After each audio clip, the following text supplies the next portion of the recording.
Well, we are getting news right now of some breaking news out of San Francisco of an earthquake. We want to take you over to our partners at CBS News Bay Area, CAPEX. I understand that there may even be some tsunami warnings. Let's listen in to CAPEX. Move more inland, because if indeed this does trigger tsunami, some big waves are coming your way right now, especially with an earthquake as large as a 7.0. We're still working to get details on the extent of damage in the northern part of Northern California and Humboldt County. Still waiting to hear what the extent of damage was. We are hearing that some school children were released from school, but now we're getting an update that the magnitude has been upgraded to a 7.3. This is no joke. This is a very large earthquake, even for California standards.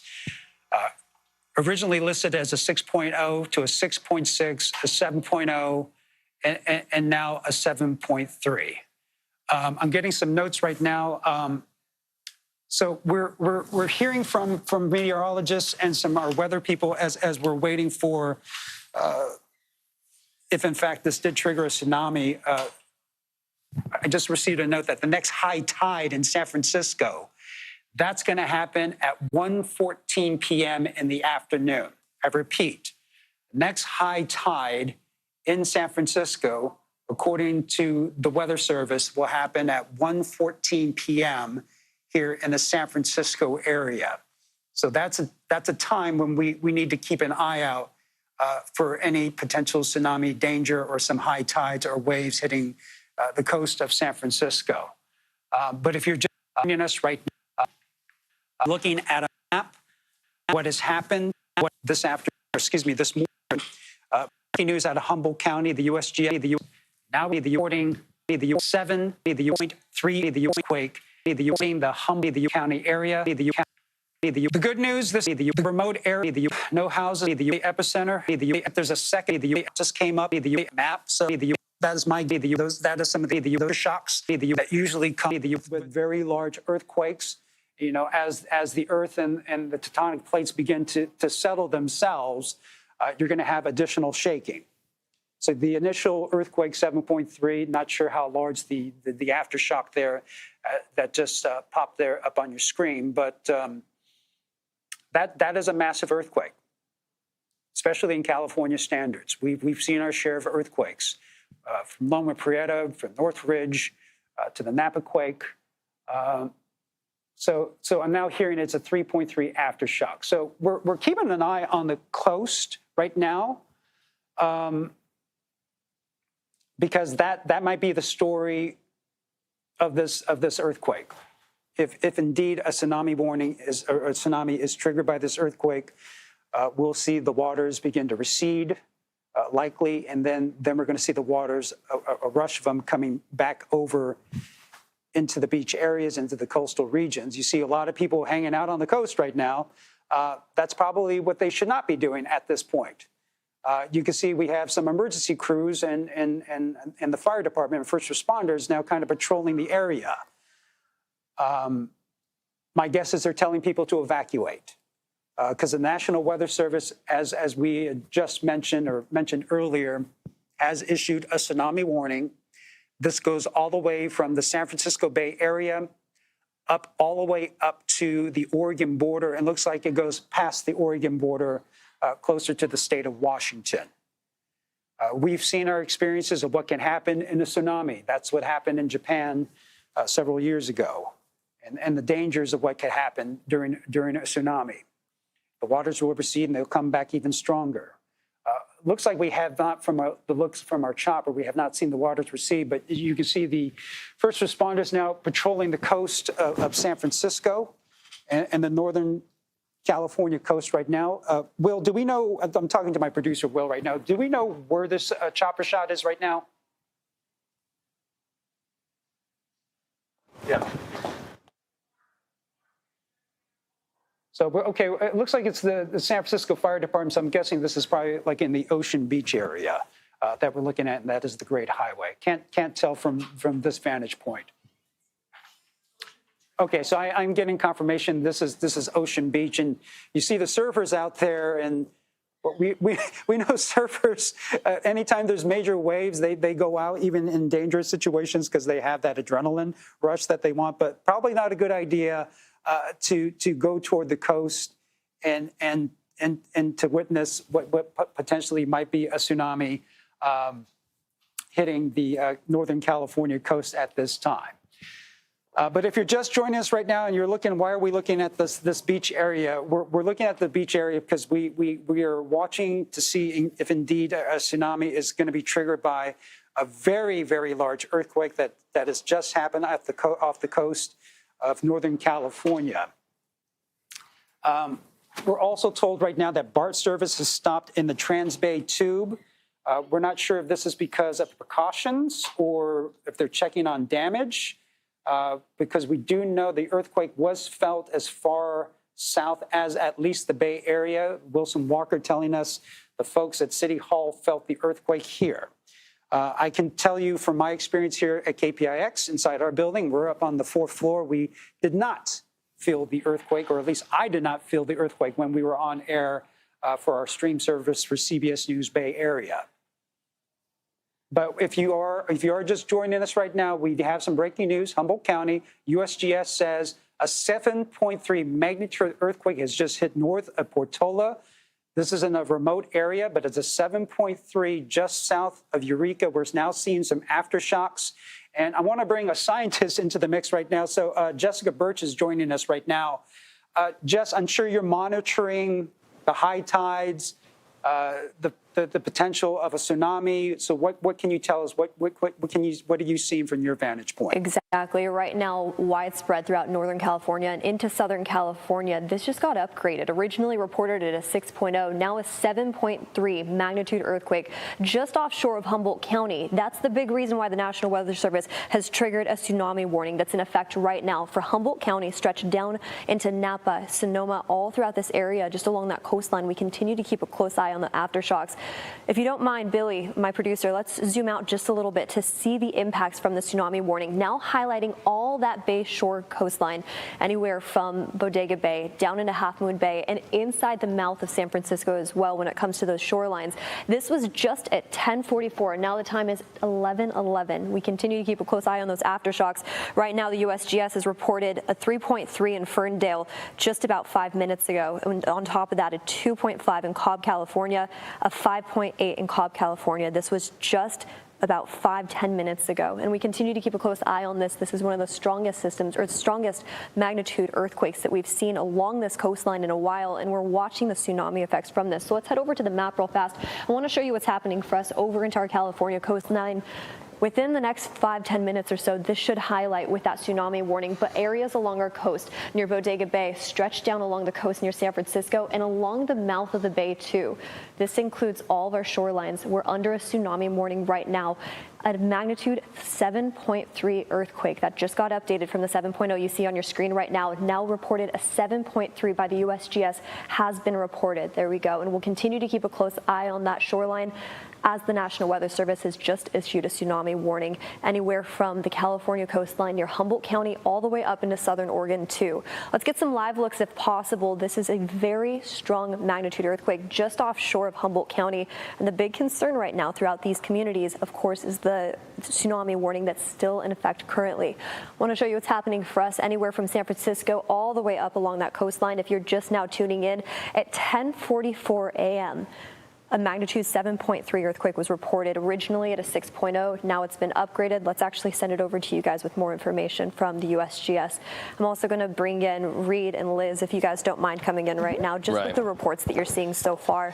We haven't seen any live cams anywhere from our offshore showing that tsunami. However, we are continuing to keep a close eye on that. Yeah, especially along the beaches there where we're seeing the crews evacuate beachgoers. There are some surfers still in the water right now, but you can imagine all the way down to Santa Cruz along the California California coastline. Those beaches are going to have to be completely evacuated. Yeah, and we're grabbing for information anywhere we can get. Let's attribute this information to weather.com as we look at these live images coming in from our helicopter. We are watching the coastline because we are in the wake of that tsunami warning here after that 7.3 quake. Let's just really break this science down a little bit. A tsunami warning is now in effect, and what does it mean? It means significant inundation is possible or is already occurring, according to weather.com. That means that this could be dangerous for several hours in California. Liz, this was interesting to me. The first wave may not be the largest. So if you are in those coastal areas and you see a first wave come in and you think, well, that's going to be the worst of it. Well, weather.com is saying that they want all the people along those coastal communities to know that that first wave may not be the worst. And actually, Reed, we have Dale on the phone right now. We're hearing reports that people felt this earthquake even at San Francisco City Hall. Dale, do we have you? Yes. Where are you located, sir? Yeah, it felt every bit as big as that one we had around Christmas a couple of years ago. And what city are you in, Dale? I'm sorry, say that again? What city are you in? Oh, I'm in Scotia. Scotia. And where's that near, sir? Where's the next biggest city to Scotia? It's about a half a mile south of Rio Dell. Rio Dell. Okay. And tell me what happened. I mean, did you go underneath the desk? How hard was it? No, I had my shoulder replaced, so I couldn't really do much other than just sit here and ride it out. I couldn't even catch my TV that was headed to the ground. So you did see some things move there in your home. What's the damage right now? Everything moved. And the only thing I really lost was my crock pot, with the 5-gallon water jug. It broke the crock pot, and the kitchen's quite a mess. And what about, we're here a couple aftershocks there, Dale. One was a 3.3, another one was 5.8 near Cobb, California. Did you feel those aftershocks? Oh, I felt it all. It went on for quite a while, but the main one was the big one that brought the TV down and everything else off the walls and the shelves. But like I said, the only thing I really lost was just my crock pot and the 5-gallon water bottle. All right. So as we talk to you, we know that you, like us, you are in the midst of that tsunami warning. So we want you to do what you need to do to stay safe, listening to the warnings of your local officials. We have the ability to talk to somebody who has long been a reporter on the phenomenon of earthquakes and tsunamis. KPIX Brian Hackney joins us on the phone. Brian, you've prepared for years as a reporter for something this large. How are you reading the information as it comes in?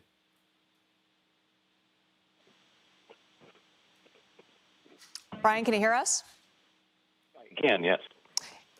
Reed was just asking you, Brian, you've covered earthquakes extensively in the Bay Area for years and years, and as well as tsunami warnings. What's your take on what's going on right now? Well, it's not, first of all, it's an offshore quake. So, and there's a reason they call that part of California the Lost Coast. There's within 30 miles of the quake, there's not much up there. It's an offshore quake. The tsunami warning, magnitude 7 or in that vicinity is kind of a minimum threshold. And while there'll probably be some waves along the shoreline, I'd sure be surprised if there was anything catastrophic from that, because the magnitude 7, again, while a big quake to you and me, is usually to really get things going, you need a magnitude 8 on a thrust fault. And where this happened was kind of an odd strike slip place for this thing to have happened. But this place is no stranger to big quakes. There are more big quakes off the North Coast than you and I have had hot lunches. I mean, it happens not infrequently. And that's why some of the more famous quakes in California, well, not famous ones really, because it's a remote part of the coast, have been around Ferndale. I mean, Ferndale gets not irregularly hammered by magnitude 6s and magnitude 7s. So it's a very complicated part of the seismic landscape. It's the triple junction plate, and they spring quakes up there all the time. Now, magnitude 7, it's a big quake. It's going to cause some damage because what is this? It's 99 kilometers west-southwest of Ferndale. So that's about 60 miles. I'm sorry? primarily. We're hearing a video feed from somewhere else, Brian, but while we have you on the phone, we do have a bit of breaking news showing and speaking to the response of one of our communities here in Northern California, Pacifica School District. I want to read this that just went out to all parents. We are evacuating our schools, says Pacifica School District, because the National Weather Service issued a tsunami warning. IBL evacuated to Oceana High School, Ocean Shore evacuated to Sunset Ridge High School, Cabrillo evacuating to the upper deck on campus. Please come and pick up your children as soon as possible. That is from the Pacifica School District. I also am understanding from someone who we are very close to here at CBS Bay Area who lives in that area that they are going to evacuate as well. This is a tsunami warning that is causing people to go back on their training here in Northern California. Brian, we're also starting to see word about when the impacts here in the Bay Area and elsewhere could be. Let's run through that. Fort Bragg expected the effects of that tsunami to hit at 11:10. Crescent City, 11:20. Same for Port Orford, Oregon, 11:20. Brookings, 11:25. Charleston, Oregon, 11:40. San Francisco expect us to see the impacts at 12:10 p.m. So what are we right now? We're just a little short of an hour of when those impacts could be. And once again, we're told that that first wave may not be the worst wave. Yeah, and I want to bring in Jess here. You've got some new information, right, from the Weather Service? National Weather Service just actually, so the USGS, this is the update, just downgraded it to 7.0. That's where we're at right now, just offshore of Humboldt County. And it's important to mention what Reed just said. You see on this map right here, all the bay mouth, anywhere from Humboldt all the way down into San Francisco and around that bay shoreline in San Francisco, we are under a current tsunami warning. And so this is what the National Weather Service has to say for us. As Reed just mentioned, San Francisco is expected to see that tsunami start time at 12:10. That's just within the next hour, less than an hour. And along that shoreline, we're already starting to see the impacts. We haven't seen any live looks just yet from closer to Eureka. However, we continue to monitor this closely for southern Oregon, stretched all the way down into the bay shoreline. And as we take a look at what the National Weather Service has to say, the tsunami warning will remain in effect until further notice. So we continue to monitor that until 12:10 when we see some of those stronger waves actually impact us here in San Francisco and along our shoreline closer to areas like Pacifica, all the way up into Bodega Bay. Reed? Stronger waves, but also just rising waters, right? The waters, take the Embarcadero, for instance, we can expect to see those waters rise. Yeah, and Brian Hackney, are you still on the phone with us? I don't know if you can still hear me.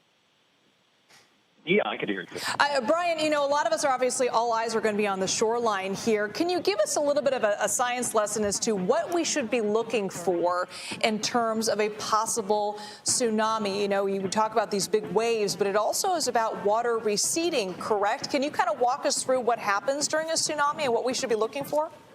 Well, during a classic big, distinct tsunami, sure, first the waters withdraw, and then you get the tsunami coming in slowly but surely. And the waters rise, and then, they go in the narrower inlets, they come in the flatlands first, and that's why every tsunami warning comes with the caveat that you need to head to higher ground. Again, this is a magnitude 7. It's way up on the north coast. I will tell you, in the decades I've been in the Bay Area, I've never heard of a tsunami school day where folks are being urged to pick up their kids and get them away from, get them away from shore and away from school. So it's good to err on the side of caution. But I would be surprised if there isn't anything more than minor damage from the tsunami aspect. It might shake boats up around a little bit of marina. We'll wait and see. I mean, as you said, it's due into San Francisco at around 12:10. What I know that we'll find is 60 miles from the epicenter of the quake in Ferndale, a place that is just shaken up like a cocktail every 10 or 20 years. Ferndale will have some damage. But again, this is a very depopulate area of California. You had mentioned earlier Loma Prieta and Northridge. That's hammering communities where people live. This is out in the ocean, and it's miles and miles offshore. And once it does make it to shore, it's the lost coast. It's very depopulated. So that's the good thing. It's bad news for Ferndale. It's bad news for Fortuna. They're going to have some damage. And for us, the tsunami is It's interesting. It's we've gotten tsunamis to the Bay Area for sure before, and they've caused some damage All right. from distant earthquakes. And so, in the next hour, we will wait and see. Okay. Again, it's better to err on the side of caution.